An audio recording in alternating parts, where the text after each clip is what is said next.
A mountain man is tracking a wounded elk through the Wyoming snow when he spots smoke rising from a canyon where no living person should be. He raises his spyglass and sees a woman, alone, starving, swinging an axe she can barely lift at a frozen log that won't split.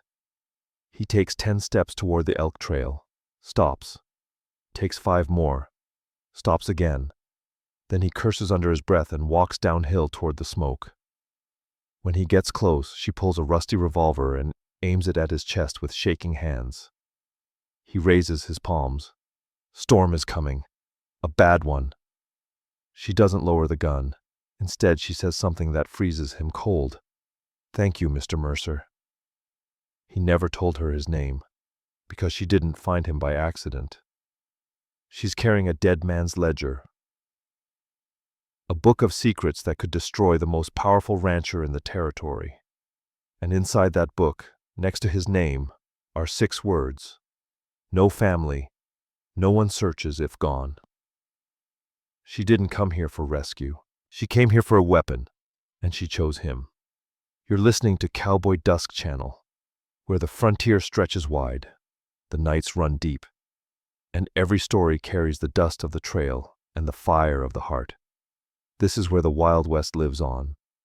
This story teaches us that the hardest battle isn't the one fought with rifles and dynamite. It's the one fought inside a man who must choose between the safety of silence and the cost of staying. And that sometimes the person who saves your life is the same person brave enough to let you decide whether your life is worth saving.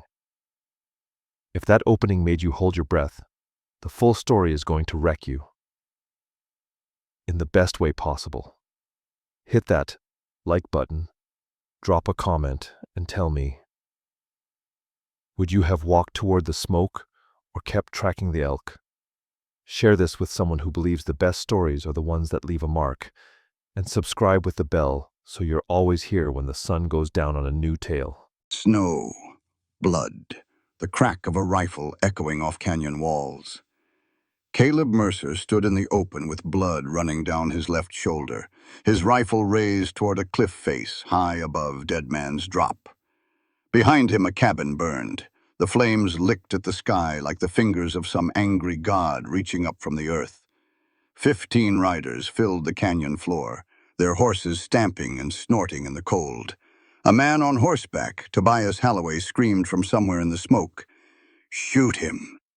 Shoot him now!" Caleb did not aim at the riders. He aimed at the mountain itself, at a point high on the cliff where 6 sticks of old dynamite sat wedged in a crack in the rock, packed tight against a snowfield that had been building since October. He steadied his breathing. The world slowed down. He could feel the blood leaving his body, warm against the freezing air. He could hear Sarah somewhere behind him, calling his name. He could see Tobias raising his pistol. None of it mattered. Only the shot mattered. He fired. For one heartbeat, nothing happened. The echo bounced off the canyon walls and came back to him like a question without an answer. Then the mountain answered. A sound like God clearing his throat rolled down from the cliff. The snowfield cracked, shifted, and then it moved. All of it. Thousands of tons of white death sliding down the canyon wall with a roar that swallowed every other sound on earth. The last thing Caleb saw before he dove for the tunnel was Tobias Halloway looking up, his mouth open, his scream lost in the thunder. 6 weeks earlier. Caleb Mercer had seen plenty of dead people in these mountains. But the woman in the cabin below the ridge, she was not dead yet, and that was the problem. It was the 14th of November, 1887. The Absaroka Range of Wyoming Territory. The sky hung low and bruised, pressing down on the peaks like a hand trying to smother the world. Caleb was on a high ridge, moving slow and quiet through the snow, tracking a wounded elk by the faint drops of blood it left on the white ground. This was not sport. This was the last hunt before winter sealed every pass within 50 miles. If he did not find meat today, the next 3 months would be lean and hard. The wind cut across the exposed rock like a razor. It found every gap in his buckskin coat and pressed cold fingers against his ribs. His breath froze in his beard and hung there like tiny crystals. The copper smell of elk blood mixed with the sharp, clean scent of pine and snow. He had been on the trail since dawn. The elk was wounded but stubborn, heading downhill toward a box canyon the locals called Dead Man's Drop. It was a place where the sun never touched the floor. The cold settled in that canyon like a living thing and never left. The last man who tried to winter there had frozen solid 3 years back. They found him in the spring sitting upright against a rock with his eyes open and his coffee cup still in his hand. Caleb crested the ridge and stopped. Below him, in the deepest part of the canyon, a thin gray line of smoke twisted upward against the dark pine trees. Smoke meant fire. Fire meant a person. And no person with any sense would be living in Dead Man's Drop in November. He crouched behind a boulder and pulled a small brass spyglass from his pack. He raised it to his eye, expecting to see a drifter or maybe an outlaw running from the law. Instead, he saw a woman. She was small and thin, wrapped in layers of torn wool that looked like they had been scavenged from a rag bin. She stood in the snow in front of a cabin that was not really a cabin at all. It was a pile of logs barely holding together, the roof sagging in the middle, gaps between the walls wide enough to put a hand through. The door hung crooked on what looked like a single leather hinge. The woman was swinging an axe. It was far too heavy for her arms. Each swing looked like it cost her everything she had. The blade hit a frozen log and bounced off uselessly. She tried again. Same result. On the third swing, the axe twisted in her grip, and she dropped to her knees in the snow and buried her face in her hands. Caleb lowered the glass. He put it back in his pack. He turned around and looked at the elk trail leading away to the north. Good blood sign, maybe another mile. He could have the animal dressed and quartered before dark. He took 10 steps toward the elk trail. Stopped. Took 5 more. Stopped again. Inside his head there was no noble thought, no stirring speech about duty or decency. There was only a voice he had been trying to outrun for 3 years, his dead wife Mary, saying the same thing she had said with her last breath. "You always did love the quiet more than us." Caleb cursed under his breath. He turned around, slung his rifle over his shoulder, and started downhill toward the cabin. He did not sneak up. Surprising a desperate person in the wilderness was a good way to catch a bullet. He walked heavy, letting his boots crunch in the snow, and called out when he was about 30 yards away. "Hello, the house?" The woman spun around so fast she nearly fell. Her eyes went wide with fear, and her hand shot inside her coat and came out holding a rusty Colt revolver. The barrel wobbled in her shaking grip. "Stay back," she screamed. "Stay back or I will shoot you."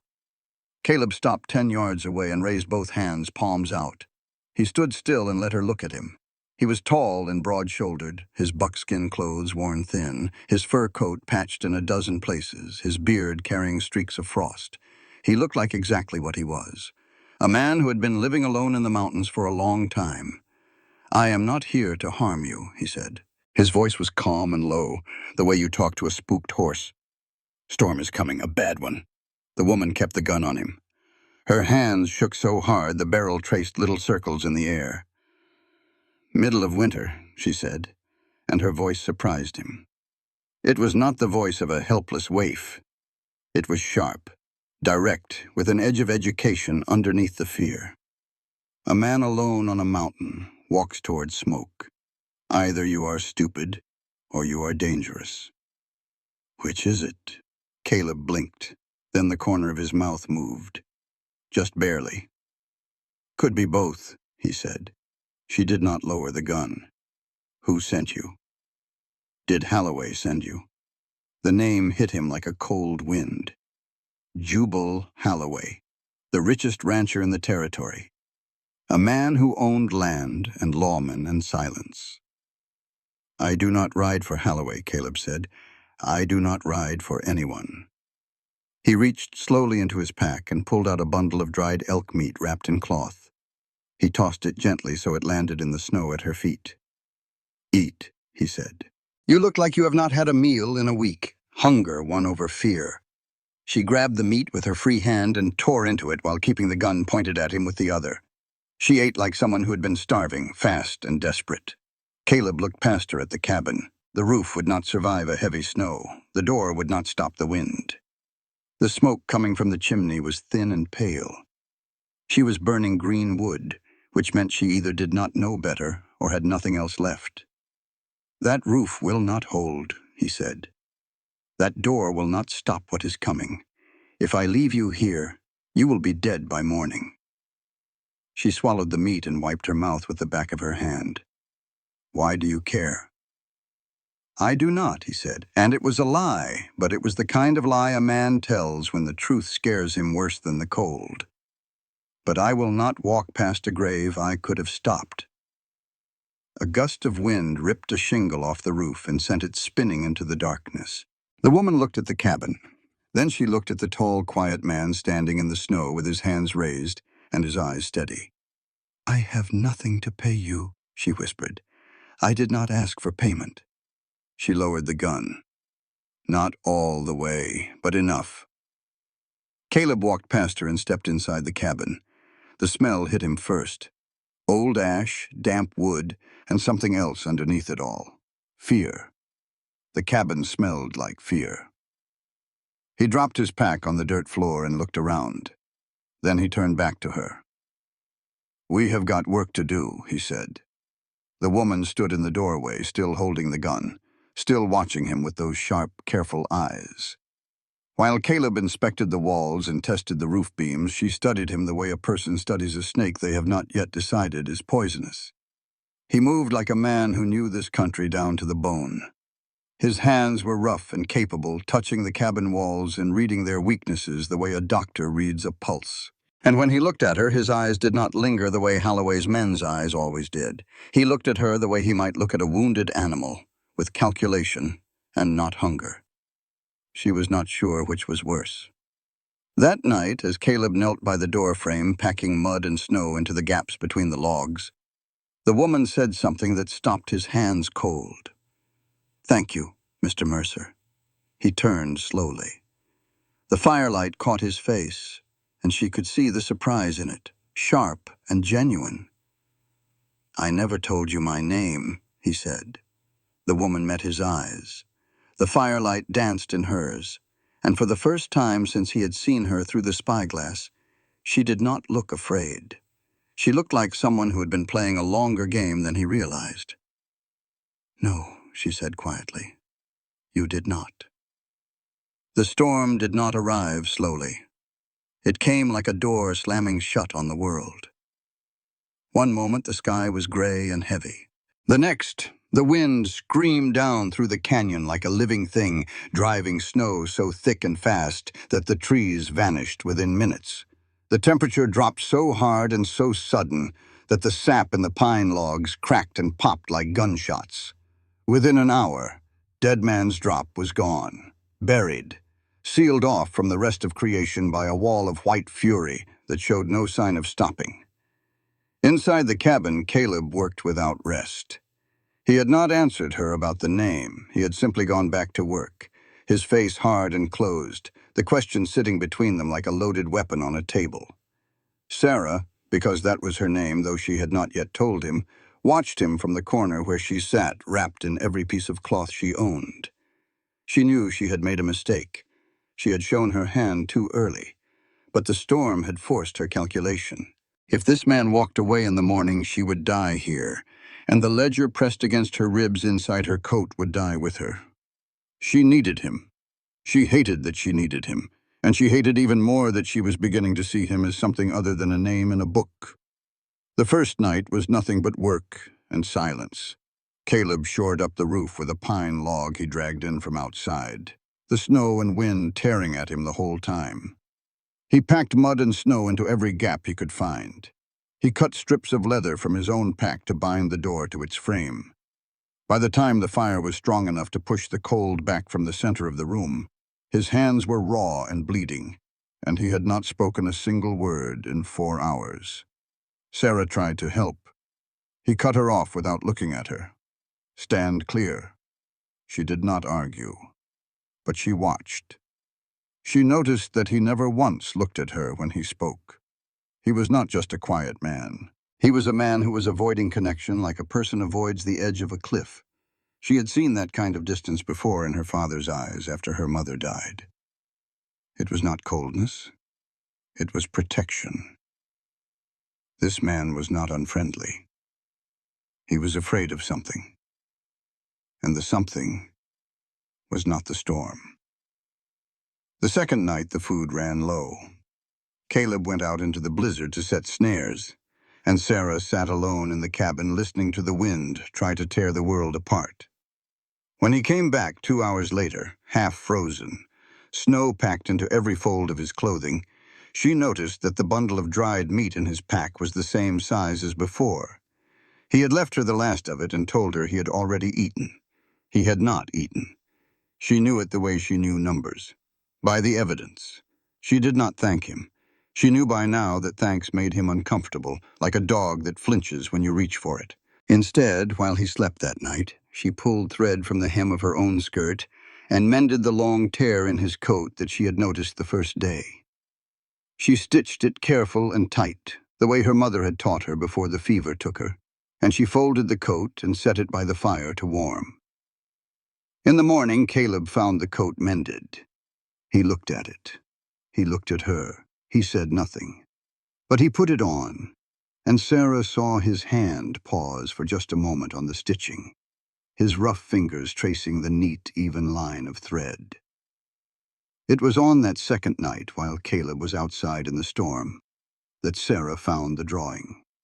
She was not snooping. She was looking for a flint in his pack because the fire was dying, and she could not find her own. Her hand touched something flat and stiff, and she pulled it out into the firelight. It was a small piece of paper folded twice, with a charcoal sketch on one side. The drawing was simple but careful. A boy, maybe 4 years old, with dark eyes and a wide smile that was missing one front tooth. He was holding a stick like a fishing pole and seemed to be laughing at something outside the edge of the picture. Sarah turned it over. On the back, in the shaky, uncertain letters of a child just learning to write, were 5 words.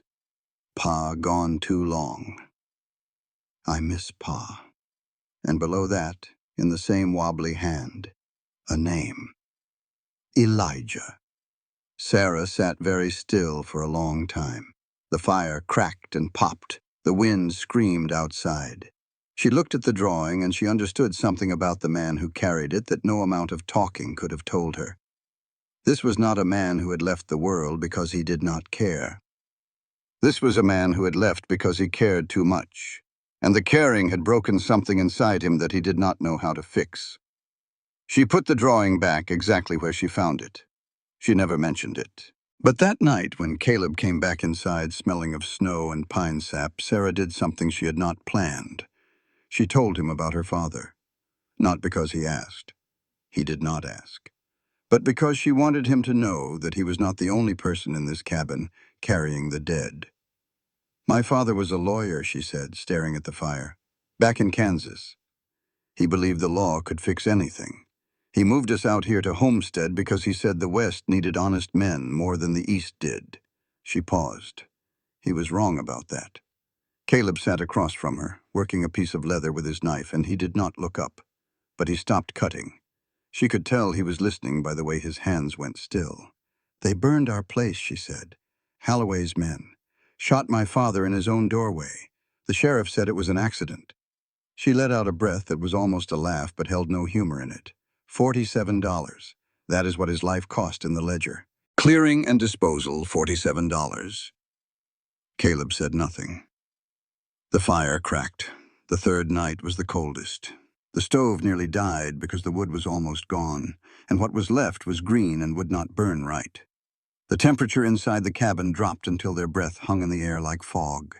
Sarah's teeth chattered so hard she bit her own tongue and tasted blood. Caleb stood up and moved to sit beside her. Not romantic. Practical.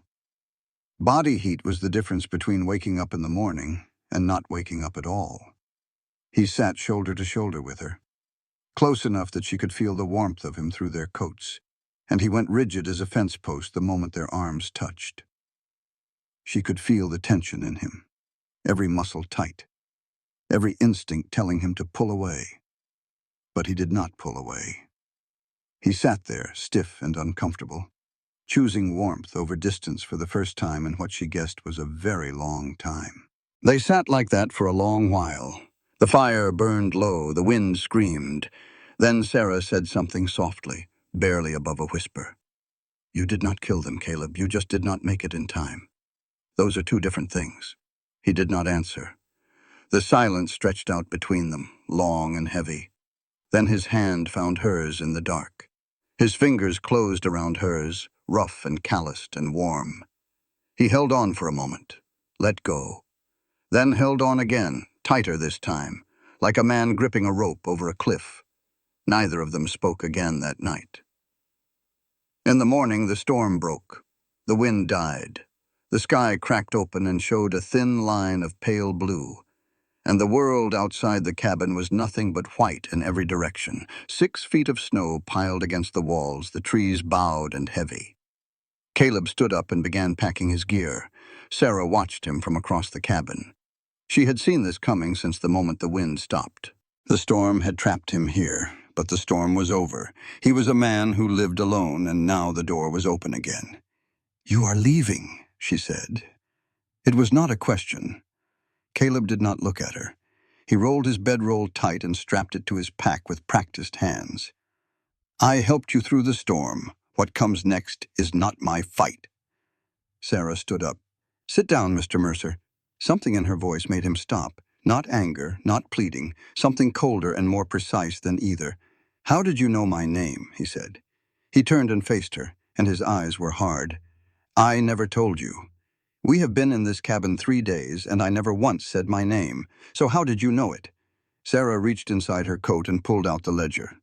It was a thick book bound in brown leather, worn at the edges, heavy with numbers and names. She opened it and held it out so he could see the page. There was an entry written in neat, careful script. Mercer, C. Fur sales, 1883 through 85. Solitary, no family. No one searches if gone. Caleb stared at the entry. His face did not change, but something behind his eyes shifted, darkened, like a cloud passing over the sun. Holloway kept notes on everyone he did business with, Sarah said. Every trapper, every rancher, every miner, anyone who might be useful, or anyone who might not be missed. Caleb's jaw tightened. So I am just another tool. Sarah closed the ledger and held it against her chest. She looked at him and her eyes were steady. "You were," she said. "3 days ago, you were a name in a ledger. You are not anymore." The silence that followed was the heaviest thing in the cabin. Heavier than the snow on the roof. Heavier than the cold. Caleb looked at the door. He looked at his pack. He looked at Sarah Jenkins holding a dead man's book of secrets against her heart. Thin and tired and brave in ways that made his chest hurt. He did not say he was staying. He set his pack down on the floor. That was enough. Sarah let out a breath she had not known she was holding. She closed her eyes for just a moment. Then she opened them and pressed the ledger tighter against her ribs. She had told him the truth about his name, but there was a bigger truth she had not told. The ledger in her arms was not the one Holloway feared. Elkhorn was not a town. It was a stage, and Jubal Holloway wrote every act. 3 weeks before Sarah Jenkins came stumbling into Dead Man's Drop, before the storm, before the mountain man with the haunted eyes, she had been sitting at a desk in a warm office on the main street of Elkhorn, Wyoming territory, copying numbers into a book that would one day bring an empire to its knees. The office smelled of cigar smoke and leather, and the faint sour tang of whiskey that Jubal Holloway drank every afternoon at 4 o'clock sharp, from a crystal glass he said had belonged to Robert E. Lee himself. Sarah doubted that claim the same way she doubted most things Holloway said. But she wrote down the numbers. She always wrote down the numbers. Through the window she could see the whole of Elkhorn laid out in the gray winter light. It was a mining town first and a cattle town second, built where 2 creeks met at the foot of the Absaroka Range. The main street was frozen mud rutted deep by wagon wheels. There was a general store where miners paid twice what anything was worth. There was a land office with a board out front showing the names of homesteaders who had disappeared and the parcels of land suddenly available for purchase.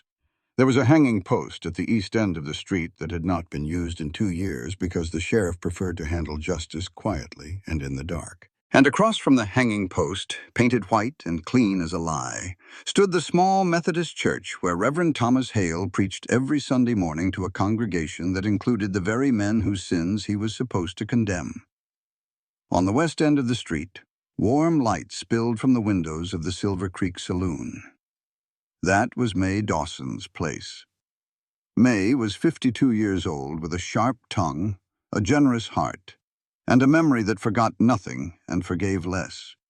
She had come to Elkhorn 20 years ago as a saloon girl, with nothing but a pretty face and a talent for reading people. Now she owned the building, the boarding house behind it, and the grudging respect of every man in town. She had earned all of it the hard way. Sarah liked May.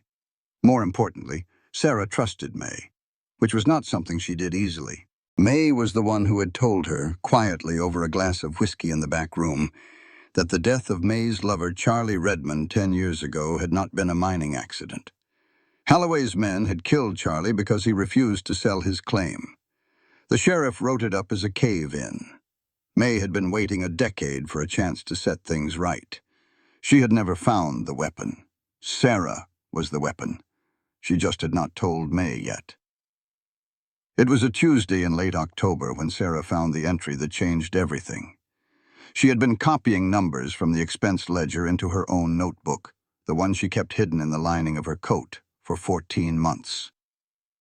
14 months of smiling at Holloway, saying yes, sir, and no, sir, keeping her face smooth and her pen steady, while she documented every bribe, every payment, every dollar that flowed from his ranch to the pockets of men who were supposed to uphold the law.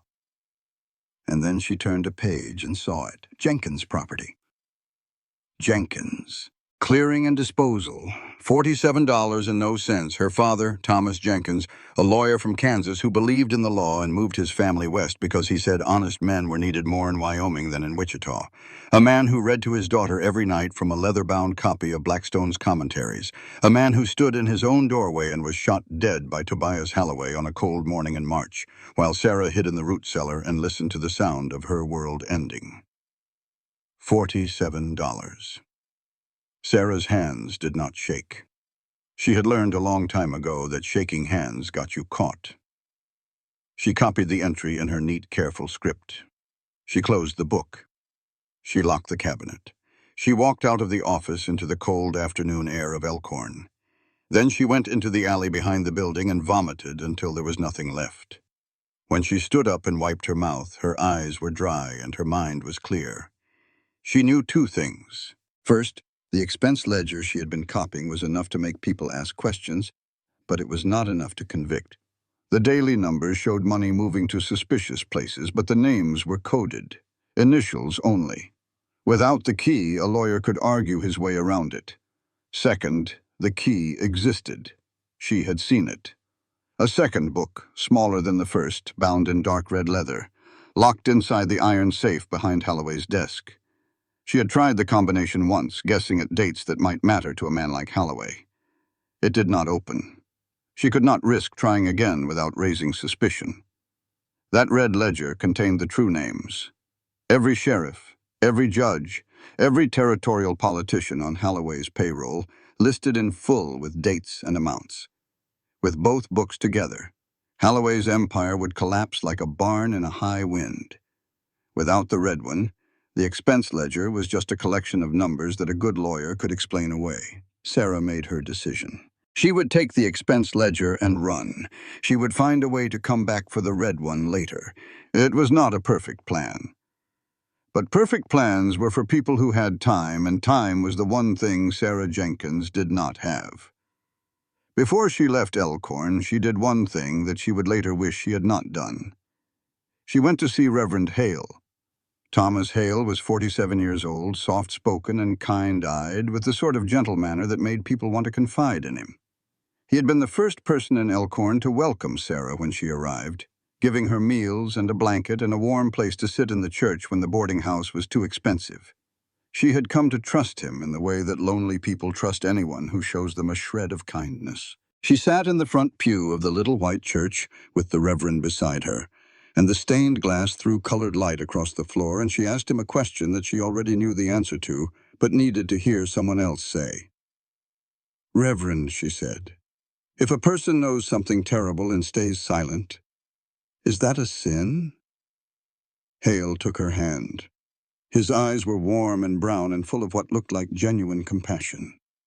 "Child," he said, "God sees the truth even when men do not. You carry what you must, and trust the Almighty to sort the rest." Sarah nearly cried. She held it together by biting the inside of her cheek until she tasted copper. She thanked him and left the church and walked through the mud streets of Elkhorn to the livery stable where she had arranged for a horse. She rode out that night with the expense ledger hidden in her coat, and her father's memory burning in her chest like a coal. She did not know that Reverend Hale watched her leave from the church window. She did not know that he walked to his desk and wrote a short note. She did not know that the note was delivered to Jubal Halloway's ranch before midnight. The Reverend told himself he did it to keep the peace. The truth was simpler. Halloway paid for the church roof, the hymnals, and the whiskey that Hale drank alone every night in the church basement, a habit no one in his congregation suspected. Now, 3 weeks later, Deke Farrell sat in May Dawson's Silver Creek saloon, drinking whiskey and waiting for the word he knew was coming. Deke was 42 years old, lean and hard, with a face that looked like it had been carved from the same rock as the mountains outside. He wore a long gray coat, and a Sharps rifle hung from his saddle outside. He had been a Union artillery sergeant in the war, which made his current employment with a former Confederate an irony that neither man discussed. He was Halloway's best, his top gun, the man who handled problems that required precision rather than brutality. Deke had a code of sorts. He did not kill women. He did not kill children. He had never crossed those lines. And in the dark arithmetic of his soul, he believed those lines still made him something better than a common murderer. May Dawson stood behind the bar, wiping glasses with a rag that was dirtier than the glasses. She watched Deke the way she watched everyone, with eyes that catalogued and calculated. A boy came in from the street with a folded note. Deke read it, finished his whiskey, and stood. May caught his arm at the door. Her voice was low and hard. "His boys found Tom Jenkins last year, too," she said. "Found him 6 feet under." Deke looked at her hand on his arm. He looked at her face. He said nothing. He pulled his arm free and walked out into the cold. Halloway's ranch sat 3 miles outside of Elkhorn in a wide valley where the grass was good even in winter. The main house was the largest building in the territory, built from timber and stone, with a porch that wrapped around 3 sides and a view of the mountains that would have been beautiful if it had not been bought with blood. Deke found Halloway in his study. A fire burned low in the stone fireplace. Halloway sat in a leather chair with a glass of bourbon in one hand and a Bible in the other. He read both daily. He did not look up when Deke entered. "She took my books, Deke," Halloway said. His voice was calm, almost conversational. "Not money. Books. You understand the difference." Deke stood with his hat in his hands. "Money can be replaced. Names cannot." Halloway nodded slowly. "Precisely." He set the Bible down on the table beside him and picked up his bourbon. "Find her. Bring the ledger back." He paused and took a sip. "As for the girl," he set the glass down, "I leave that to your judgment." Deke shifted his weight. "And if she is not alone—" Halloway looked up for the first time. His eyes were blue and cold and held the particular kind of intelligence that builds empires and destroys lives with equal ease. "Then use more judgment," he said. Deke nodded once and turned to leave. At the door he stopped. "The red book," he said without turning around. "Is she likely to have it?" Halloway was silent for a beat. "No. She tried the safe once. It did not open, but she knows it exists. That is enough to worry about." Deke put his hat on and walked out. After the door closed, Jubal Halloway stood and moved to the window. The mountains were dark against a darker sky. Snow was falling, soft and steady, covering everything. He picked up a framed tintype from the mantel. A young woman, mid-20s, with his own blue eyes and a smile that had nothing of his hardness in it. Emmeline, his daughter, dead from scarlet fever in '79. "I gave that girl a chance, Emmeline," he said to the photograph. "I treated her right, and she spat on it." His hand trembled as he set the photograph down. He poured another bourbon and drank it, standing at the window, watching the snow fall on the empire he had built, and wondering, not for the first time, whether any of it had been worth a damn. Deke Farrell rode out of Elkhorn with a Sharps rifle on his hip and a kill order in his pocket. But inside his coat, pressed against his heart where no one could see it, he carried something else. The last letter his wife Nora had ever written, from a homestead in Montana that had burned to the ground on a night not so different from this one. The men who burned it were not so different from the men who paid his wages now. He had read that letter so many times the paper was soft as cloth. He could recite every word from memory, but he kept it close anyway. Because some debts are not about the money. The forest went quiet the way it does before something dies. It had been 1 week since the storm. 7 days of work and silence and the slow, careful dance of two people learning to share a small space without touching the wounds they carried. Caleb and Sarah had fallen into a rhythm. He hunted. She rationed. He taught her to set snares with wire twisted tight between two aspens where the rabbit trails crossed. She cleaned his rifle every evening until the barrel shone in the firelight. Together they had transformed the cabin from a death trap into something that might keep them alive through the winter. Spruce boughs layered thick on the outside walls. Snow packed over them for insulation. The old iron stove that Caleb had dragged from a collapsed shed now burned hot and even, and the smoke from the repaired chimney rose straight and clean against the winter sky. They were surviving, but they were also circling each other close enough to feel warmth, careful enough not to touch. On the 7th morning, Caleb took Sarah to a clearing south of the cabin and taught her to shoot. She stood with the Colt in both hands and aimed at a blaze mark he had cut in a pine tree 20 yards away. She squeezed the trigger, and the bullet went wide by a full 3 feet. "Again," Caleb said. She fired again. This time the bullet hit the tree, but nowhere near the mark. "Better. Again." She emptied the cylinder. 2 rounds hit the tree. None hit the mark. Sarah lowered the gun and looked at him. "You are patient with the gun," she said, "but not with people. Why is that?" Caleb took the Colt from her and began reloading it with the smooth automatic motions of a man who had done it 10,000 times. "A gun does not pretend to be something it is not," he said. Sarah crossed her arms. "Neither do I." He looked at her. A long look, measuring. The kind of look that took in everything and gave back nothing. "We will see," he said. That afternoon, while Caleb was splitting wood behind the cabin, the forest went quiet.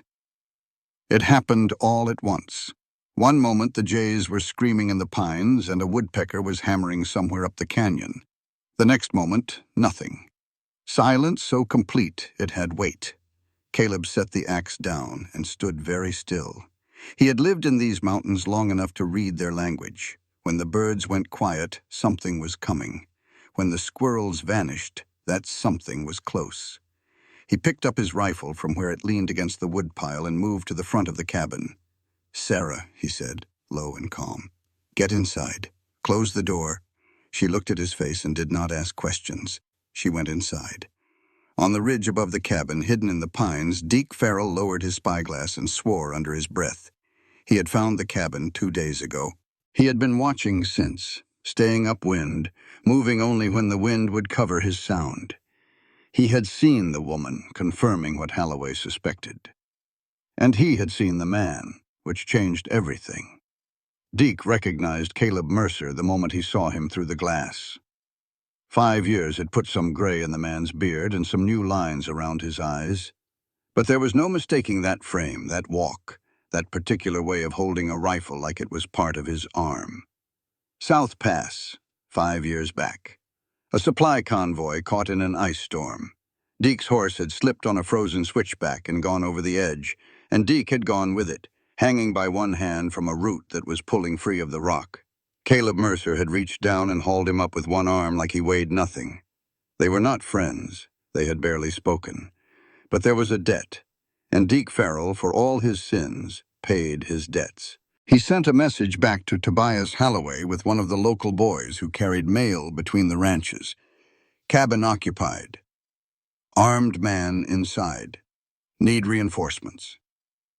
And then he deliberately wrote down the wrong creek drainage, sending Tobias's men 5 miles in the wrong direction. Not a betrayal, not exactly, just a delay. Buying time without crossing a line he was not ready to cross. But Tobias Halloway's advance scouts did not need Deke's directions. 3 of them had been working their way south through the canyons on their own, following tracks and smoke sign, and they found Dead Man's Drop on the morning of the 7th day.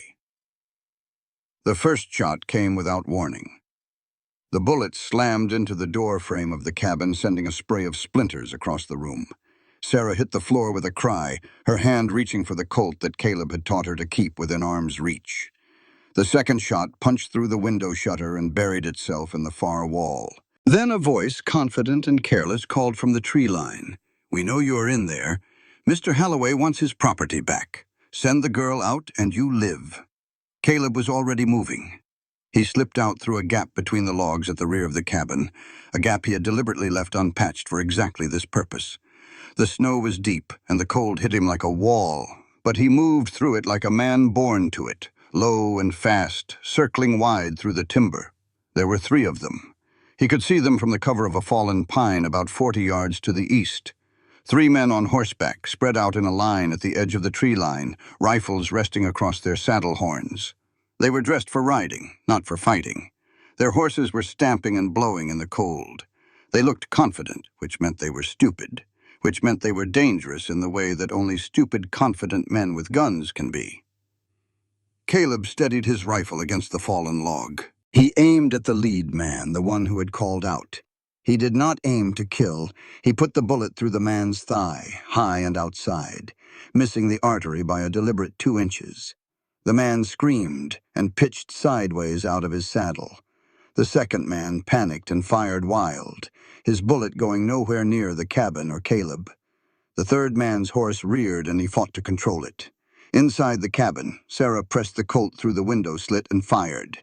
She missed by a yard, but the bullet kicked up snow close enough to the third man's horse that the animal bolted, carrying its rider back up the canyon at a dead run. Caleb stepped out of the trees into the open.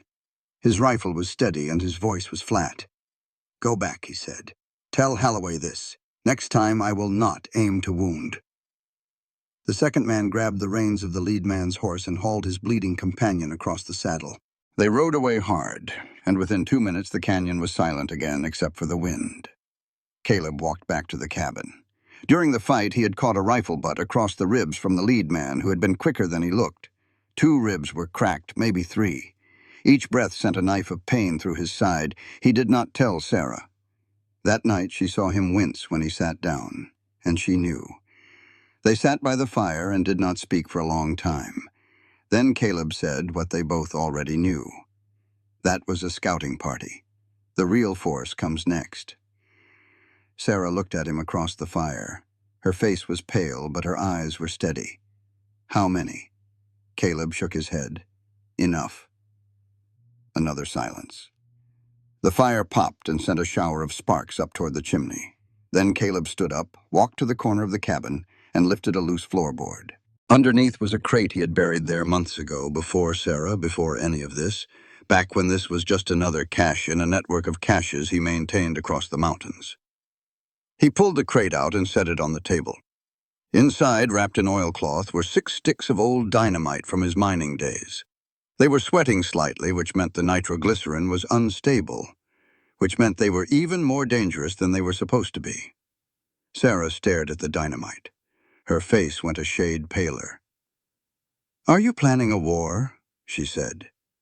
Caleb looked at her with eyes that held no doubt and no fear and no mercy. "They already are," he said. "Deke Farrell was not a good man. He was a bad man with a line. The trouble with lines is that someone always asks you to cross them. He had been watching the cabin for 3 days since the failed attack. From his position on the high ridge, using the spyglass he had bought from a cavalry officer in Cheyenne, he could see most of what happened in and around Dead Man's Drop without being seen himself.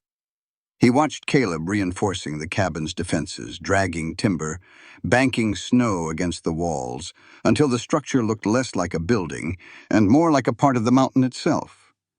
He watched Sarah moving more confidently each day, carrying firewood, checking snare lines, handling the rifle with a steadiness she had not possessed a week before.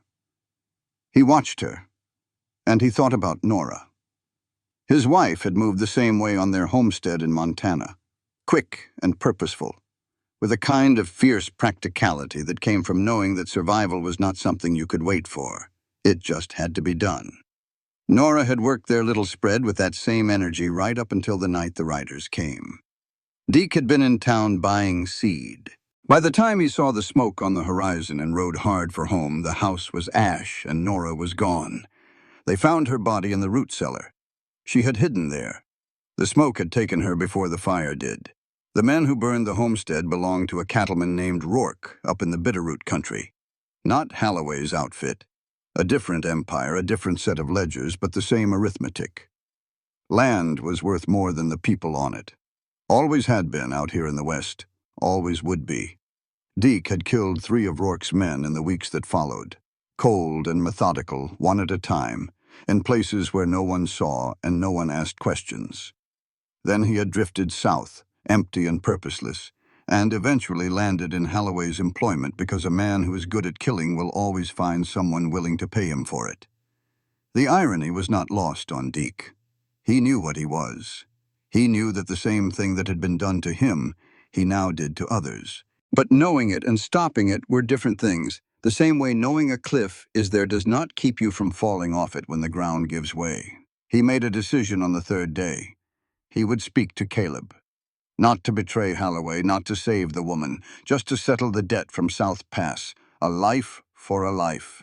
After that, his conscience could rest, and whatever happened next was between Caleb Mercer and God. Caleb knew someone was out there. He had known since the morning after the attack, when he found a single boot print in the snow at the edge of the timber, too careful and too deliberate to belong to any of the scouts who had come shooting. Someone was watching, someone who was not in a hurry. He set his trap at the frozen creek that ran through the bottom of the canyon. It was the only water source within a mile, and anyone watching from the ridge would eventually come down to fill a canteen.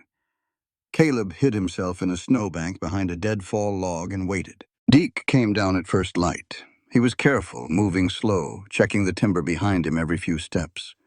But the snow was deep and the footing was bad, and by the time he reached the creek, Caleb was standing behind him with a rifle barrel pressed between his shoulder blades.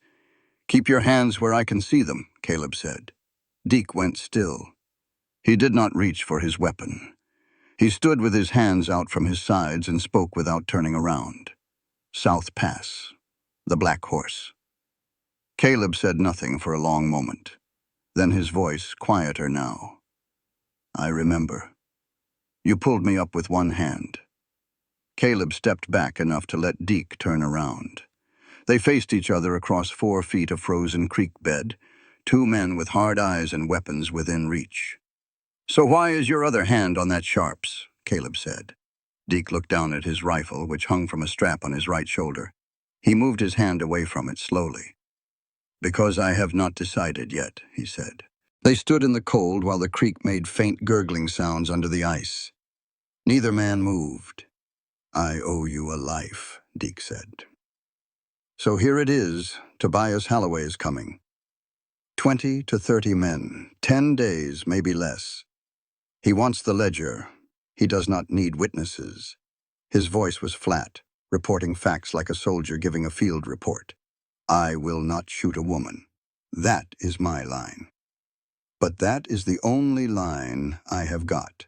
Do not ask me for more." Caleb studied him. "What else?" Deke hesitated. Then he said something that made Caleb's blood go cold. Holloway does not care about that expense book she is carrying. He is afraid of the red ledger. Caleb's face did not change, but something in his eyes shifted. What red ledger? He said. Deke saw the question was genuine. He saw it in the way Caleb's jaw tightened and his fingers curled around the rifle stock. She did not tell you, Deke said. It was not a question. He turned and walked back toward the ridge without another word. Caleb watched him go and did not follow. When Caleb came through the door of the cabin, Sarah knew something was wrong. Not from his face, which was always hard to read, but from the way he set his rifle down. He did not lean it against the wall the way he usually did. He placed it on the table, flat between them, like a line drawn in the dirt. "What is the red ledger?" he said. Sarah's heart stopped for one beat. Two. Then it started again, harder and faster. "How did you—" she began, but he cut her off. "What is the red ledger, Sarah?" A long pause. The fire crackled. Outside, the wind moved through the pines with a sound like breathing. "The real one," she said. "The book you have been carrying all this time. It is the expense log. Daily transactions, enough to make people ask questions, not enough to put him in prison. And the one that would, locked in his office safe, in Elkhorn." Caleb's hands were flat on the table. He stared at her, and she could see the anger building behind his eyes like thunderheads stacking up before a storm. It was not the hot anger of a man who has been hurt. It was the cold anger of a man who has been played. "I stayed," he said, and his voice was low and steady and terrible, "because you said the truth mattered. Turns out you are just as good at lying as the man you are running from." Sarah did not flinch. She had expected this moment since the first night, had rehearsed for it in her mind, had prepared the words she would say. But when the moment came, the rehearsed words felt small and hollow, and what came out instead was the raw truth. "Yes," she said, "I lied. I would lie again. That man put my father in the ground for $47. The Daily Ledger gets attention. The Red Ledger gets a conviction.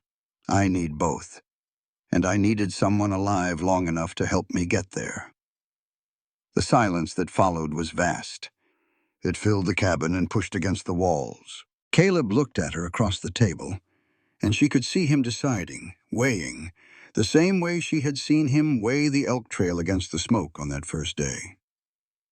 Then he grabbed his pack from the corner. He shoved his bedroll inside. He picked up his rifle and slung it over his shoulder. "Caleb," she said. He did not answer. He walked to the door and pulled it open. The cold rushed in. He stepped out into the snow, and the door swung shut behind him. Sarah stood alone in the cabin. The fire cracked. The wind pushed against the walls. She sat down on the floor and wrapped her arms around her knees and stared at the flames. She had known the risk. She had calculated it the way she calculated everything, in cold numbers and clear logic. There was a chance he would stay, and a chance he would go, and she had played the odds the best she could. But the thing that frightened her now, the thing she had not calculated, was how much it hurt. Not the danger, not the loneliness, not the cold. Losing him hurt more than losing the ledger, and she had not expected that. She had not expected that at all. Caleb Mercer had two choices: walk away like he always did, or stay and accept that staying might kill him. For the first time in 3 years, he chose the dying. Not right away. Not that night. That night he slept outside on purpose, wrapped in his coat on a bed of pine boughs behind a rock outcrop 100 yards from the cabin. The temperature was well below zero, and the stars were hard and bright, and so close they looked like you could reach up and burn your fingers on them. He lay on his back and stared at them, and had a conversation with a dead woman. It was not a ghost. Caleb did not believe in ghosts.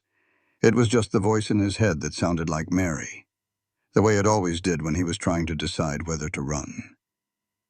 "You were right," he said to the stars, speaking in a whisper that the cold turned to vapor the moment it left his lips. I always find a reason to leave. She lied to me, but I have been lying too.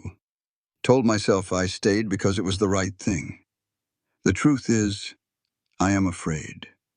Afraid of standing at another grave. Afraid of being the one who is still breathing when everyone else is not. The stars said nothing. They never did. That was why he preferred them to people. He lay there for a long time, feeling the cold seep into his bones. And he thought about Elijah's drawing in his pack, and the way the boy had written "Pa gone too long," and how that was the truest thing anyone had ever said about him. Then he heard something. It came from the cabin, faint under the wind, but distinct. A cough, deep and rattling, the kind that comes from cold settling into the lungs and refusing to leave. He knew that sound. He knew it the way you know the sound of your own heartbeat. Mary had coughed like that. In the last week before the fever took her, she had coughed like that.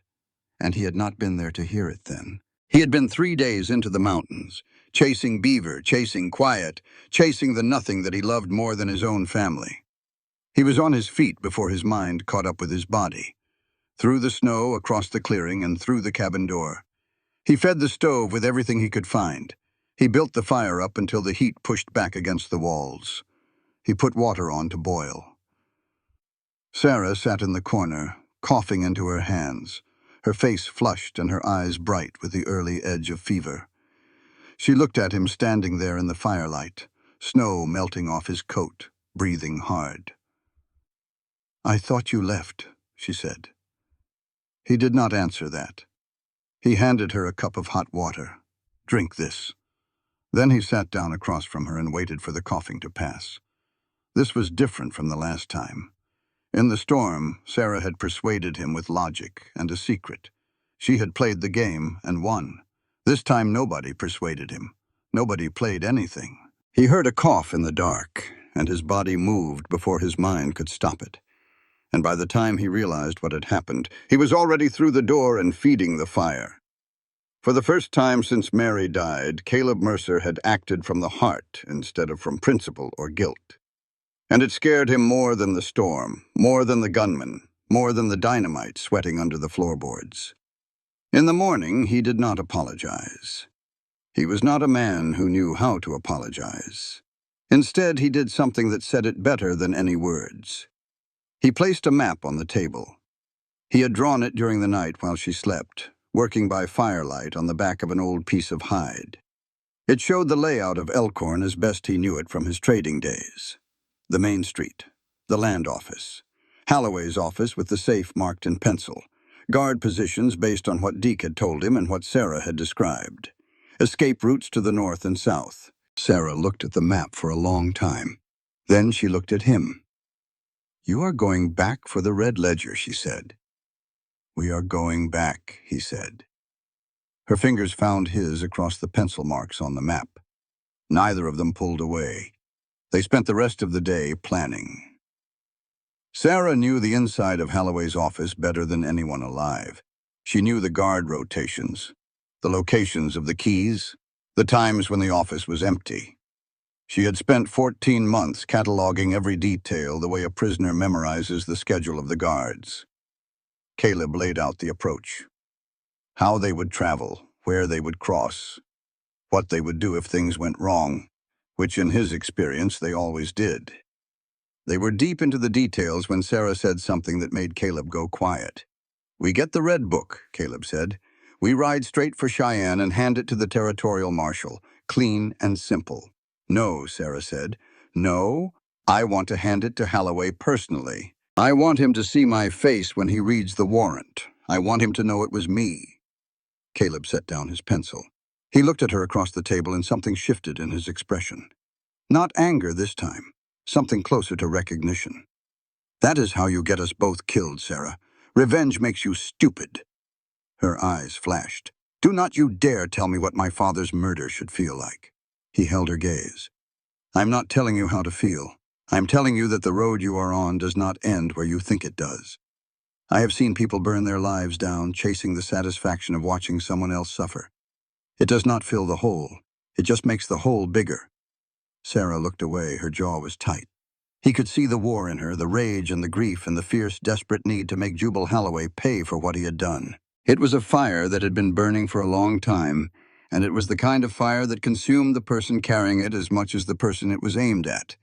Caleb recognized it because he carried one of his own. Different fuel, same flames. He had burned his own cabin down the night Mary died, and he had been living in the ashes ever since. He decided not to push further. Not yet. Some things could not be argued away. They had to be walked through. 3 miles away, on the Holloway Ranch, Tobias was preparing to ride. He was 28 years old, lean and mean, with his uncle's ambition and none of his uncle's patience. He sat on a big bay gelding in the ranch yard while 30 men mounted up around him, checking rifles, tightening cinch straps, breathing clouds of white into the cold morning air. Jubal Holloway stood on the porch watching. He wore no coat despite the cold. His hands were at his sides, and his face was still. "Tobias," he said, "bring the book. Leave the girl." Tobias grinned. It was the kind of grin that had nothing to do with happiness. "I will handle it my way, Uncle." Holloway watched him ride out. The 30 men followed in a column, their horses kicking up snow, their rifles gleaming in the pale winter light. They rounded the bend in the road and disappeared. "That is what I am afraid of," Holloway said to no one. He stood on the porch for a long time after they were gone. Then he went inside and poured himself a bourbon and sat in his chair and opened his Bible to a page he had been reading a lot lately, though he could not have said why. "For what shall it profit a man if he shall gain the whole world and lose his own soul?" He closed the book. The fire burned low. The house was very quiet. That evening, back in the cabin, Caleb sat by the stove carving a piece of birchwood. Not a tool this time, not a spoon or a bowl or anything useful. A bird. A small bird with its wings half open, caught in the moment between perching and flying. He carved it slowly and carefully, the way he did everything. And when it was done, he set it in Sarah's palm without saying a word. She looked at the bird. She looked at him. The firelight caught the lines around his eyes and the silver in his beard, and the expression on his face that she had come to understand was not hardness, but the particular kind of tenderness that some men can only show through the work of their hands. She leaned forward and kissed his forehead, soft and brief. He did not pull away. "If I do not come back from Elkhorn," he said, and his voice was rough, "burn the books. Ride east. Do not look back." "I cannot promise that," she said. "I know. That is why I am afraid." They left the cabin at first light. Sarah looked back once. The place that had nearly killed her was the only place she had ever called home. The spruce boughs on the walls, the smoke rising straight from the chimney, the clearing where she had learned to shoot, all of it small and fragile against the vast white of the mountains. Then she turned and walked into the snow, and did not look back again. Going back to the place that almost killed you is not courage. It is madness. But sometimes madness and necessity wear the same boots. 2 days through deep snow. 2 days of cold so severe that the sweat on their skin froze inside their clothes and the air hurt to breathe. They moved through the high passes single file, Caleb breaking trail and Sarah following in his footsteps, which was easier but still brutal. The snow was hip-deep in places, and the wind never stopped. They did not talk much during the day. Talking cost energy, and energy was the difference between reaching Elkhorn and dying in a drift. But in the evenings, huddled together in whatever shelter they could scrape out of the snow, with a small fire between them and the darkness pressing in from all sides, they talked. Sarah told him about Kansas, about the house where she grew up with the porch swing and the rose bushes and the shelves of law books in her father's study, about her mother who died of consumption when Sarah was 16, and how her father had stood at the grave and said, "We will go west. The West needs us." And Sarah had believed him because she always believed him, because believing Thomas Jenkins was as natural as breathing. Caleb listened. He was good at listening, better than he was at talking. He asked questions sometimes, small ones that showed he was paying attention. "What color was the house? Did your mother garden? What was your father's favorite book? On the second evening, Sarah told a joke. It was terrible. Something about a preacher and a mule that she had heard in May Dawson's saloon and did not remember correctly. The punchline made no sense. Caleb did not laugh, but his eyes changed. The lines around them softened, and something warm moved behind them, brief and shy, like a deer stepping into a clearing before bolting back into the trees. "That is how you laugh," Sarah said. "I do not laugh," Caleb said. "You just did, with your eyes." He looked away. She smiled. For the first time in the story of their short and violent acquaintance, there was warmth between them that had nothing to do with fire or survival or the need to stay alive. It was just warmth, the ordinary kind, the kind that people feel when they are not alone. They reached Elkhorn on the second night. The town appeared out of the darkness slowly, first as a few points of yellow light, then as the shapes of buildings emerging from the snow. Chimney smoke rose from every rooftop. A dog barked somewhere on the east end of town. A drunk miner stumbled out of the assay office and sang a song that had no tune and mostly no words. Sarah pulled her hat low and wrapped her scarf across her face. They circled wide around the main street, staying in the shadows between buildings. As they passed the land office, Sarah saw it. A poster nailed to the board out front, next to the notices for available parcels and the prices of ore. Her own face stared back at her from the paper. Wanted, Sarah Jenkins, for theft of private property. Reward $500. She stared at it for a long moment. $500. Holloway valued his ledger at 10 times what he had paid to murder her father. The mathematics of that made her want to scream. Caleb touched her arm. They moved on. The back door of the Silver Creek Saloon was down a narrow alley that smelled of horse manure and spilled beer. Caleb knocked 3 times, the pattern Sarah had told him May would recognize. The door opened. May Dawson stood there in a flannel robe with a shotgun in her hands and her gray hair in a braid. She looked at Sarah, then she looked at Caleb. Her expression did not change, but her eyebrows rose a fraction of an inch. "The dumbest girl in Wyoming territory," she said, "just came back with the craziest man in the Absarokas. Perfect. Get inside before someone sees you." The back room of the saloon was warm and cluttered, stacked with crates of whiskey and sacks of flour, and everything else May sold to the miners and cattlemen of Elkhorn. A single oil lamp burned on a table covered with a stained cloth. May poured 3 glasses of whiskey without asking if anyone wanted one. "You have lost weight," she said to Sarah. "And you," she said to Caleb, "look like you have been sleeping in the snow." "I have," Caleb said. May studied him for a moment, then she turned to Sarah. "All right." "Talk," Sarah told her. "The expense ledger, the red ledger in the safe, the need for both, the plan to take them to the territorial marshal in Cheyenne." May listened without interrupting, her eyes sharp and still. When Sarah finished, May drank her whiskey in one swallow and set the glass down hard. "I will help," she said, "on one condition. When this is done, my name does not appear anywhere. Not in the ledger, not in the testimony, not in any newspaper. At my age, I want to die in my own bed." Sarah nodded, agreed. May refilled her glass. "Now, the office. Holloway has not been in town since you left. He stays at the ranch. But the office is not empty." "Who?" Caleb said. May looked at Sarah with something that might have been pity. "The Reverend," she said. "Hale has the second key. He checks the office every evening, locks up, makes sure everything is in order. Holloway's personal watchdog in a clerical collar." Sarah felt the blood drain from her face. Reverend Hale. The kind man who had taken her hand in the church and told her God sees the truth. The man she had confided in. The man who had comforted her when she was frightened and alone. "The Reverend is not what you think, girl," May said. Her voice was not unkind, but it was blunt. "He reports to Holloway every Sunday after services, has done for years.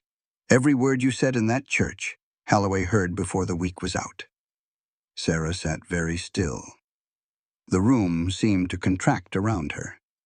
"He told me," she said slowly, "that God sees the truth even when men do not." May snorted. "God might. Hale does not. Halloway pays for the church roof, the hymnals, and the whiskey that Hale drinks alone in the basement every night. The whole congregation thinks he is sober. Halloway knows better. That is how it works in Elkhorn. Everybody has a price. Everybody has a secret." Sarah remembered sitting in the church with Hale's warm hand on hers, crying, telling him she was troubled, nearly telling him everything, and the whole time every word feeding back to Halloway like water running downhill. "That is how he knew," she said. "That is how he knew I was going to run." May nodded. Hale did not even know what he was doing, not really. He told himself he was keeping the peace. People are good at telling themselves stories. The plan changed. Caleb would have to deal with Hale while Sarah entered the office and opened the safe. It was dangerous, more dangerous than the original idea, because Hale would be missed if he did not show up at the church in the morning. But they had no choice. And for the first time, the plan was not Caleb's. It was Sarah's. She laid it out on the table, clear and precise. The timing, the approach, the contingencies. Caleb listened and nodded and asked a few questions and accepted the answers. He was following her lead, and he did it without complaint, without posturing, without any of the quiet resistance she had expected from a man who was used to being in charge of everything. "He trusts me," she thought. "After everything, he trusts me." It was a strange feeling, like standing on a bridge that should not hold your weight but does. They would move at midnight, 3 hours away. As Sarah stood to leave the back room, May caught her wrist. Her grip was strong, her hand rough from years of work. "Girl," May said. Her voice was different now, stripped of its usual sharp edge, something raw underneath. "Your father, he would be proud." Sarah swallowed hard. "I am not sure about that." "I am," May said. Then she let go of Sarah's wrist and closed the door. The latch fell with a sound that in the quiet of the alley seemed very loud and very final. Every perfect plan has a moment. The moment you realize God is laughing. Midnight in Elkhorn. The town was dark and still. The saloon closed. The streets empty except for the snow falling soft and steady from a sky that had no stars. The only light came from a single lamp in the window of the small white church at the east end of the street. Caleb moved through the alley behind Halloway's office like a shadow. He wore dark clothes borrowed from May's storeroom, and he had rubbed charcoal on his face and hands to kill the shine. His rifle was strapped across his back, and he carried a length of rope and a strip of cloth for a gag. The plan was simple. Sarah had told him that Reverend Hale checked the office between midnight and 1, locked the door, and walked back to the church. The route took him past the livery stable on the south side of the street. Caleb would be waiting there. He pressed himself against the stable wall and waited. The cold was vicious. His breath came in tiny puffs that he controlled with the discipline of a man who had hunted game in temperatures that would kill most people. He listened to the silence of the town and thought about nothing. When you are waiting to do something dangerous, thinking is the enemy. You become your body, your ears, your hands. At 12:30, the church door opened, and Reverend Hale stepped out. He was a tall, thin man in a black coat, carrying a lantern in one hand and a ring of keys in the other. He walked down the street with the careful steps of a man on icy ground, his breath clouding in the lantern light.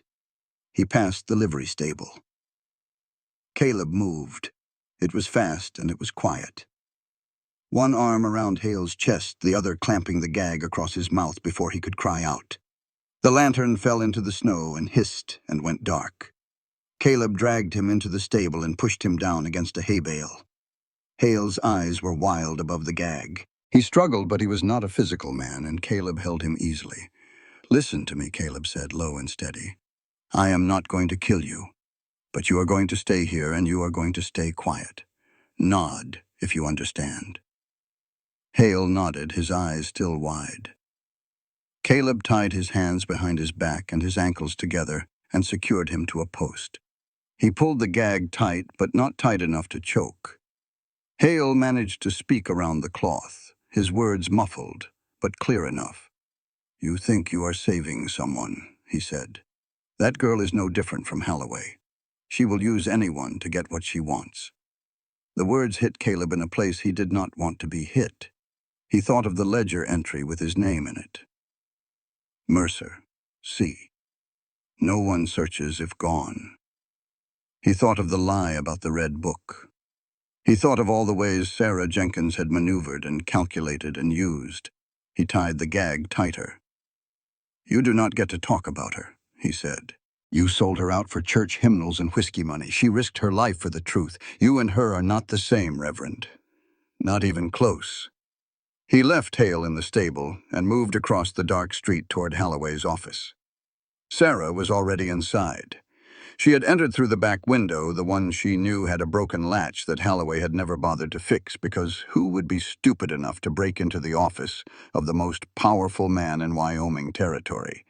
She was stupid enough. She was desperate enough. She was angry enough. The office was dark and cold and smelled of cigar smoke and leather, the same way it had smelled every day for 14 months. She moved through it by memory, past the desk, past the cabinet where the expense ledgers were kept, to the iron safe against the back wall. Her hands were shaking. She pressed them flat against the cold metal of the safe and willed them still. The combination. She had tried once before and failed. But that was 6 months ago. Before she had spent every waking hour thinking about what numbers a man like Jubal Holloway would choose. Not his birthday, not the date of his wife's death, not anything so obvious. Emmeline, his daughter. The one person in the world Holloway had loved without reservation. The one person whose photograph he kept on the mantel, whose tintype he spoke to when he thought no one was listening. Sarah had found Emmeline's birthday in a family Bible in Holloway's study one evening when he was out riding. September the 12th, 1852. 9:12. 52. She turned the dial. Right to 9, left to 12, right to 52. The lock clicked. Sarah's hands were no longer shaking. They were perfectly still. She pulled the safe door open. The red ledger was inside. Small, bound in dark leather, the color of dried blood, with no title on the cover. She picked it up, and it was heavier than it looked. Or maybe that was just the weight of what it contained. She opened it. The pages were covered in Holloway's neat, precise handwriting. Names and numbers, dates and amounts. She flipped through them, scanning, her bookkeeper's eye processing the information as fast as she could turn the pages. Every sheriff from Elkhorn to Cheyenne, every judge in the territory. 3 members of the territorial legislature, the U.S. Land Office Commissioner for the district, the editor of the Cheyenne newspaper. All of them bought and paid for. All of them listed in full with dates and dollar amounts. And then she found a name that made her stop. Dawson, M. Silence regarding Redmond incident. $200. October 1877. May Dawson. Sarah stared at the entry. She read it again.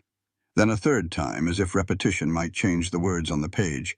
May had taken money from Holloway. Not a lot. Not for long. A one-time payment, 10 years ago, for silence about the murder of the man she loved. But she had taken it. Sarah closed the book. Her hands were cold. Not from the temperature. Nobody in this town was clean. Not the minister, not the saloon woman, not the sheriff, not the doctor, not the people who went to church on Sunday and bought flour at the general store and looked the other way when homesteads burned. The whole town was Holloway's, every brick and board and soul. She put the red ledger inside her coat next to the expense book. 2 ledgers, 2 weapons, enough to bring down an empire. She climbed back through the window and dropped into the alley behind the office. And Deke Farrell was standing there. He was leaning against the wall across the alley, his Sharps rifle held loose in both hands, not pointed at her, but not pointed away either. Snow fell between them in the yellow light from a window somewhere above. His face was in shadow, but she could see his eyes, and they were not the eyes of a man who had come to kill. "The red ledger," he said. "Yes," Sarah said. "Is my name in there?" Sarah opened the book. Her fingers found the page quickly, the way a bookkeeper's fingers always know where the numbers are. She read it aloud. Farrell, D. 6 clearings. Total disbursement, $340. The silence in that alley was the deepest silence in the story. Deeper than the silence after the storm, deeper than the silence between heartbeats. Deke stared at her. His face did not move, but something behind it broke slow and quiet, the way ice breaks on a river in the spring. Not all at once, piece by piece. $340, he said. "That is 6 lives." Sarah said nothing. There was nothing to say. Deke lowered his rifle. Not pointed it down, lowered it. Let the barrel drop until it was aimed at the snow between his boots. "Go," he said. "You have 3 hours. "Why?" Sarah said. "I am not helping you." He said it flat and hard, but his voice cracked on the last word. "I am trying to save what is left of me. Now run before I change my mind." Sarah ran. She found Caleb at the meeting point behind the livery stable. He had the horses May had arranged, saddled and ready, tied to a fence post in the back alley. Sarah swung up into the saddle and Caleb mounted beside her, and they turned the horses toward the south end of town. They almost made it. Tobias Halloway came out of the saloon. Not the Silver Creek. The other one, the smaller one at the south end of town that catered to the rougher miners and the drifters. Tobias had been drinking since sundown. He was swaying on his feet and his coat was open and his pistol was on his hip. He stepped into the street just as Caleb and Sarah rode past. The light from the saloon window fell across their faces, and Tobias saw them and his eyes went wide and then narrow and his hand went to his gun. "Jenkins," he snarled. He pulled his pistol and fired. The bullet hit Caleb in the left shoulder. It spun him sideways in the saddle and he nearly went off the horse. Pain exploded through his arm and chest like a branding iron pressed against bare skin. He grabbed the saddle horn with his right hand and held on. "Ride!" he shouted at Sarah. "Ride now!" She kicked her horse and they bolted south through the snow. Behind them, Tobias fired twice more, but the shots went wide, the aim of a drunk man in the dark. Then the alarm bells started ringing, loud and sharp, echoing off the buildings and out into the night. Behind them, in the middle of the street, Deke Farrell stood watching 2 shadows disappear into the snow. The alarm bells rang. Men stumbled out of buildings with lanterns and guns. Deke stood there for a long time. He knew what was coming. The 3 hours he had promised were already gone. Tobias had seen them. The town was waking up. And Deke Farrell was standing in the street with his rifle lowered, and no explanation that anyone would believe. He looked down at his hands. $340. 6 lives. He turned and walked toward the stable where he had left his horse. He had one more thing to do before the debt was paid. They had the ledger. They had the truth. They just did not have time. They rode through the night, pushing the horses hard through deep snow on trails that Caleb knew by memory and instinct. Sarah rode in front, holding the reins of Caleb's horse because his left arm was useless, the shoulder torn and bleeding, the bullet still inside. They reached the cabin at Dead Man's Drop by dawn. Caleb slid off the horse and nearly collapsed. Sarah caught him, got her shoulder under his good arm, and half carried him inside. She laid him on the floor by the stove and built the fire up high. Then she lit a candle and examined the wound. The bullet had gone through the meat of his shoulder, missing the bone by less than an inch. It was still inside, lodged against the back of the shoulder blade. "It has to come out," she said. Caleb looked at her. His face was gray and sheened with sweat. "You know how. My father had medical books. I read them all by the time I was 15. She boiled water. She cleaned his hunting knife in the flame. She gave him a leather strap to bite down on. 'Ready?' she said. 'No,' he said. 'Do it anyway.' She cut. He did not scream. He clenched his jaw so hard she could hear his teeth grinding against the leather. She found the bullet, a flattened piece of lead wedged against bone, and she worked it free with the tip of the knife while blood ran over her hands and the cabin filled with the smell of iron and sweat. When it was over, she packed the wound with clean cloth and wrapped it tight. Caleb lay on the floor, breathing hard, his face the color of old snow. "You are scarier than I thought," he said. "Good," she said. Her hands were bloody. Her voice was steady. "You should be scared." He managed a sound that might have been a laugh. Then the pain took him, and he closed his eyes. Sarah did not sleep. She sat by the window with the Colt in her lap and watched the canyon entrance. She knew Tobias was coming. The only questions were how many and how soon. By afternoon, Caleb was sitting up, his arm in a sling made from his own shirt, his face still gray but his eyes sharp. They planned the defense together, but this time Sarah led.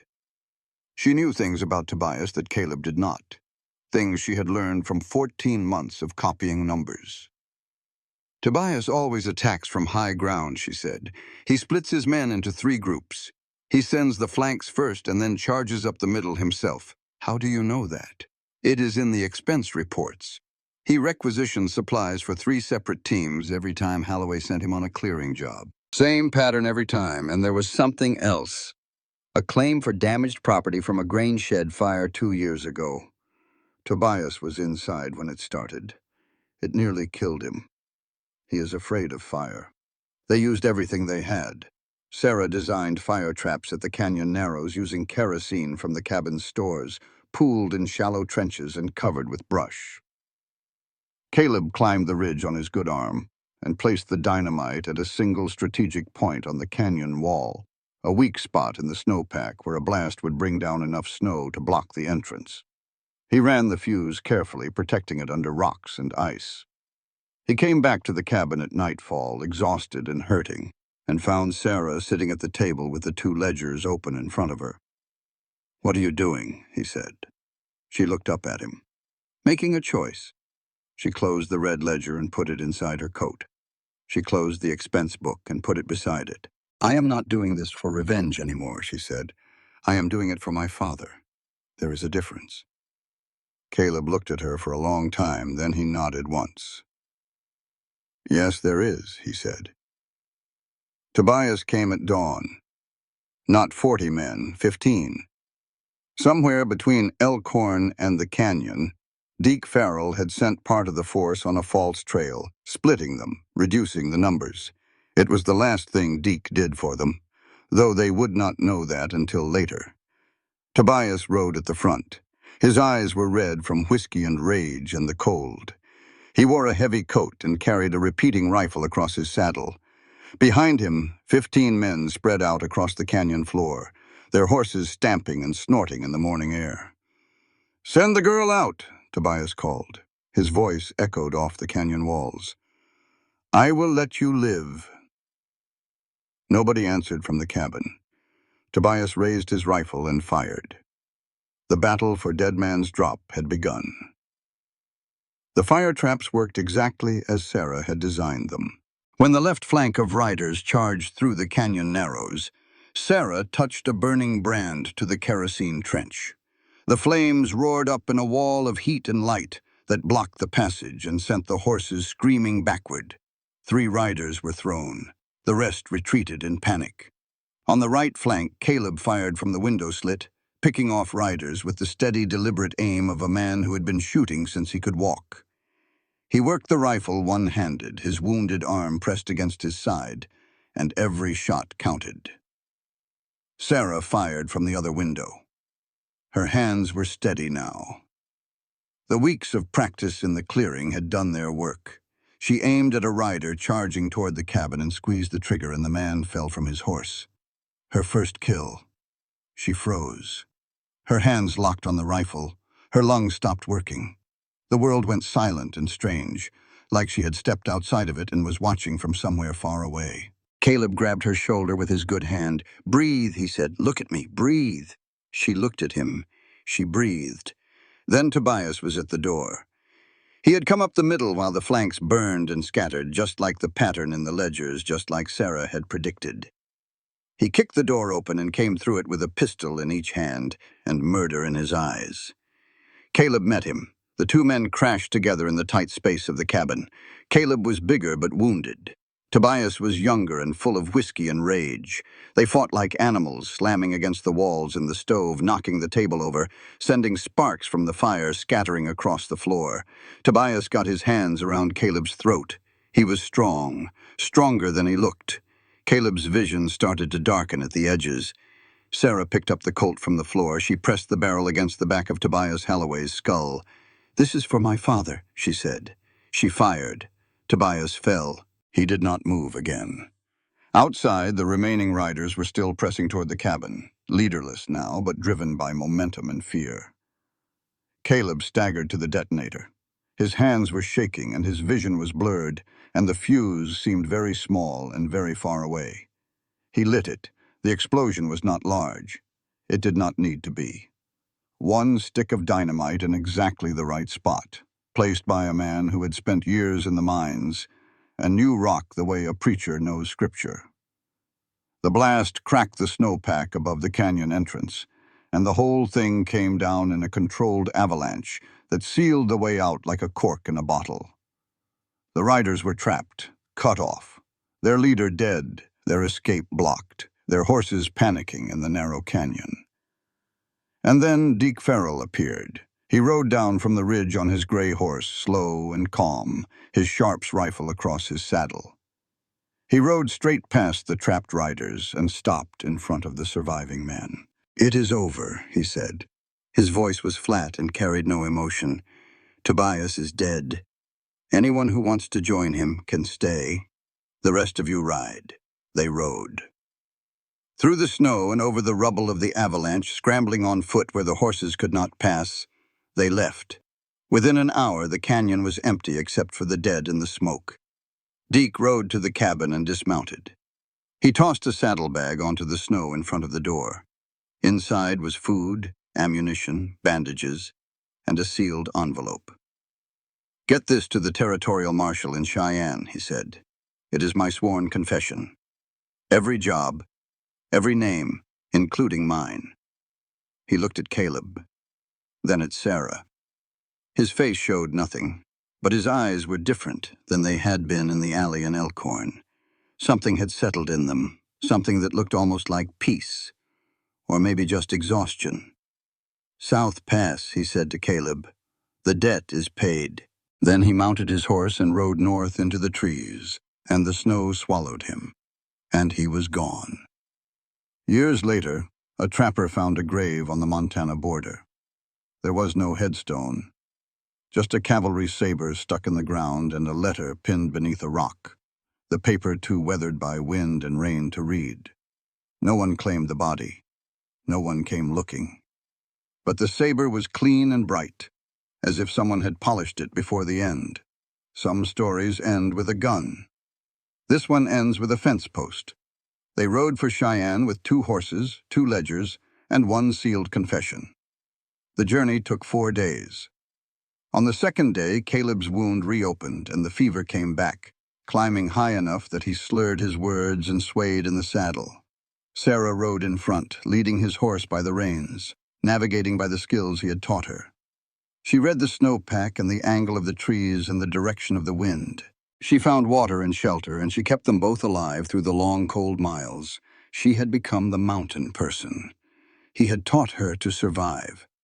Now she was keeping him alive. There was a symmetry to that which neither of them remarked upon, because neither of them was the type to remark on such things. They reached Cheyenne on a gray morning with snow falling, and the territorial capital spread out below them in the valley, its buildings dark and solid against the white land. Sarah rode straight to the marshal's office and dismounted, and walked inside with both ledgers and the sealed envelope. The territorial marshal was a man named Warren Cole, 50 years old, with a reputation for being honest in a territory where honesty was rare and expensive. Sarah set the books on his desk and told him everything. He read the ledgers, he read Deke's confession. He asked questions, sharp ones, and Sarah answered every one. Caleb sat in a chair in the corner with his arm in a sling and his eyes half closed, too tired and too feverish to contribute much, but too stubborn to leave. Within 3 days, warrants were issued. Jubal Holloway was arrested at his ranch on a Tuesday morning. The territorial marshals rode out in force, 8 men with rifles and badges, and a warrant signed by a judge who, for once, was not on Holloway's payroll. Holloway did not resist. When the marshals came through the door of his study, he was sitting in his leather chair with a glass of bourbon and his Bible and the tin type of Emmeline on the table beside him. He did not stand. He did not shout or threaten or reach for a weapon. He asked one question. The Jenkins girl, is she alive? The marshal, a man who had seen a lot in his years, was surprised by the question. She is, he said. Holloway nodded slowly. Something moved across his face that was too complicated to be any single emotion. Good, he said. Her father was an honest man. I always respected that about him.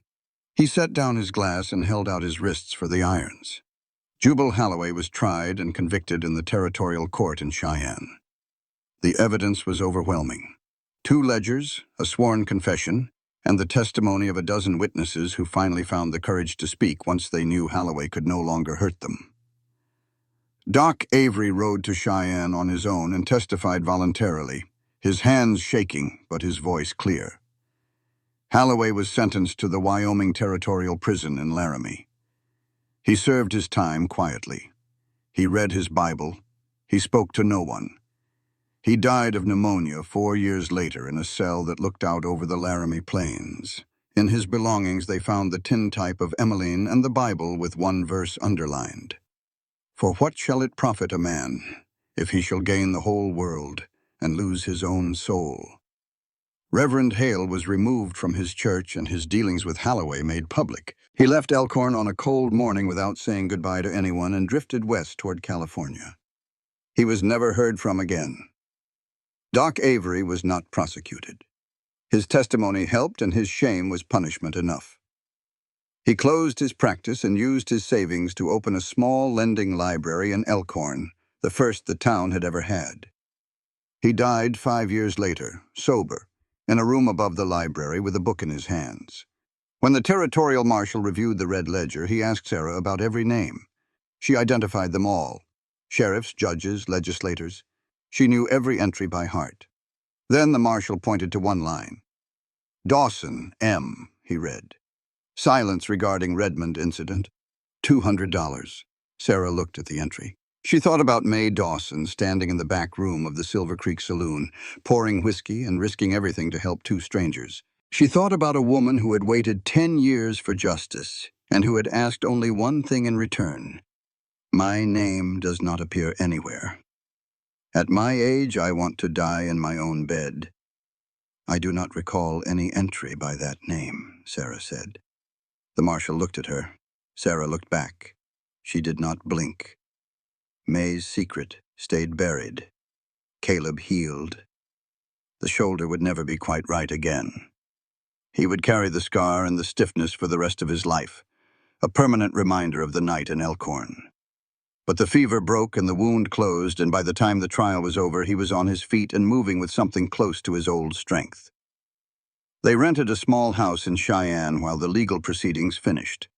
It was a plain little place, 1 room and a kitchen with a wood stove and a porch that looked west toward the mountains.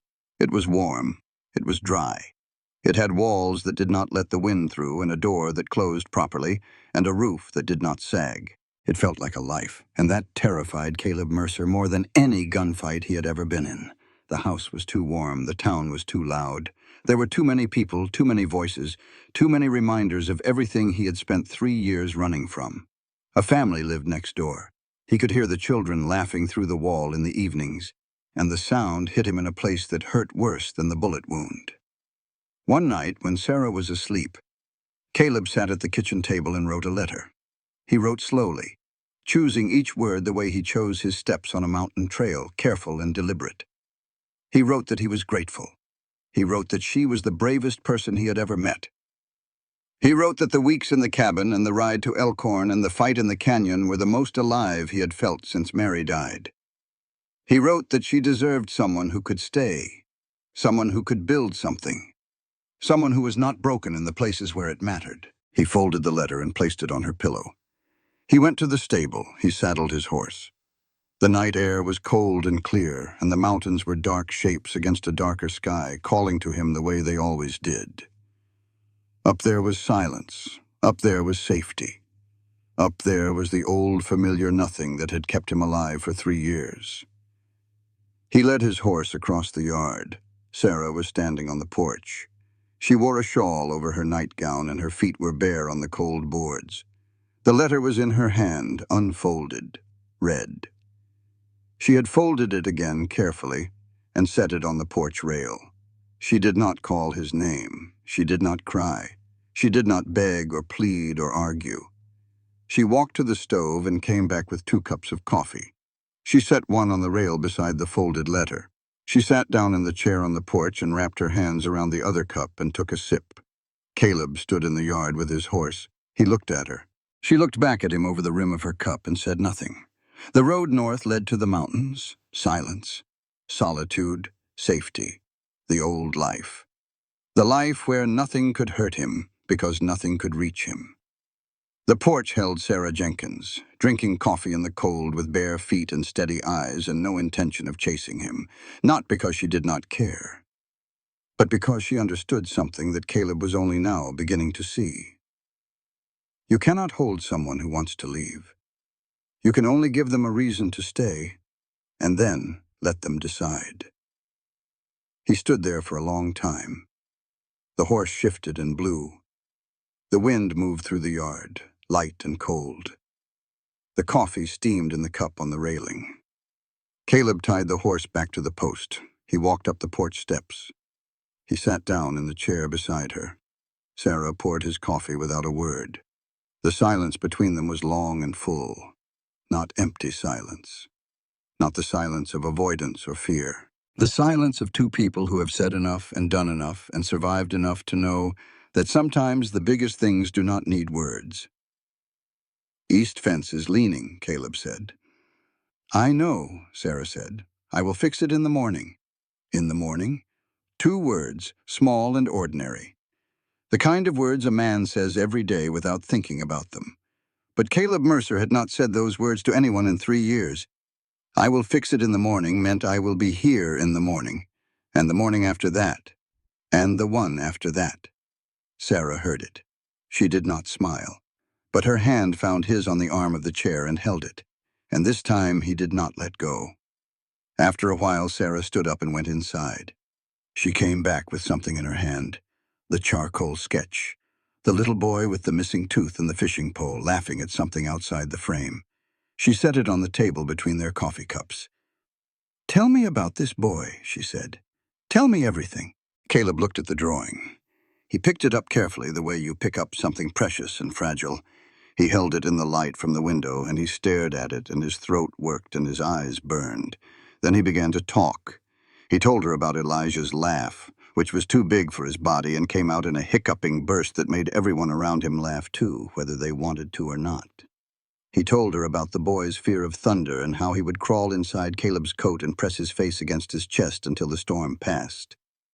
He told her about the way Elijah would follow him around the yard, imitating everything he did, picking up sticks and pretending they were tools, hammering invisible nails into invisible boards. He told her about the last morning, the morning he left for the mountains.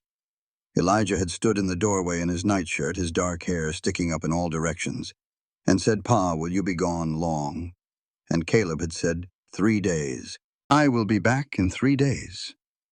And Elijah had smiled and waved, and Caleb had ridden away without looking back, because looking back made leaving harder, and he had always been better at leaving than staying.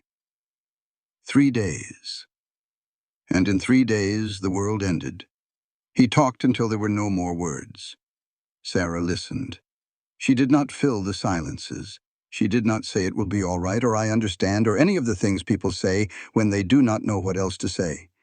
She just listened, the way you listen to rain when there is nothing to do but let it fall. When he finished, Caleb said, He would have liked you." Sarah's eyes were bright. "I would have liked him too." They bought land in the Wind River Valley that spring. Good land with grass and water and a view of the mountains that went on forever. Caleb built the house himself, log by log, with strong walls and wide windows and a door that closed tight against the wind. Sarah planted a garden. They were married quietly by a circuit judge who happened to be passing through, with May Dawson as the witness, because May had ridden all the way from Elkhorn to see it done. Years passed. A girl was born, and they named her Mary. A boy came 2 years later, and they named him Elijah. The children grew up running barefoot through the valley grass in summer and sledding down the hills in winter, with a father who taught them to ride and shoot and read the land, and a mother who taught them to read books and keep accounts and stand up straight when the world tried to push them down. 20 years after the winter in Dead Man's Drop, on a November evening when the first snow of the season was falling, Caleb sat on the porch of the house he had built. His hair was gray. His hands were rough and scarred. The shoulder that Tobias had shot still ached in the cold, and it always would. But his eyes were clear and his back was straight, and the coffee in his hands was hot. Sarah came out and sat beside him. There was silver in her hair and lines around her eyes, but those eyes were still sharp enough to read a ledger at arm's length and still fierce enough to make a man think twice about crossing her. The mountains were dark against the sky. The wind was picking up the way it always did this time of year, cold and searching. The same wind that had hunted through the Absarokas on the night Caleb first saw smoke rising from a canyon where no one should have been alive. "Do you ever think about that day?" Sarah said. "Which day?" Caleb said. "The day you saw smoke from the ridge." He was quiet for a moment. The wind moved through the porch boards with a soft, low sound, gentle and steady. "I remember," he said. "I almost walked away." "You always almost walk away." "But you always have coffee." Sarah laughed. It was the same laugh she had laughed 1,000 times, and it still made the lines around Caleb's eyes go soft, in that way that she knew was how he smiled. Inside the house, little Elijah was arguing with Mary about whose turn it was to stoke the fire. Their voices came through the window, bright and sharp, and full of the particular kind of righteous fury that only children can manage. Caleb listened to them, and his chest filled with something warm and heavy and terrible and good. The snow began to fall. Light at first, then heavier, the flakes thick and soft. The wind pushed it across the valley in long white curtains that caught the lamplight from the windows and turned it to gold. The wind still hunted through the Absaroka Range that night, still cold, still searching for cracks. But when it reached the house in the Wind River Valley, it found nothing to grip, no gaps in the walls, no weakness in the door. Just warm light behind glass, children's laughter inside, and a man on the porch with his eyes closed and a smile on his face, who for the first time in his life had no desire to be anywhere else. This content was carefully researched, developed, and manually edited by our team to deliver meaningful stories with valuable life lessons. Every narrative is crafted to entertain, inspire, and empower our audience. We believe that great stories can change lives, and we are committed to bringing you content that matters. Thank you for being part of our community.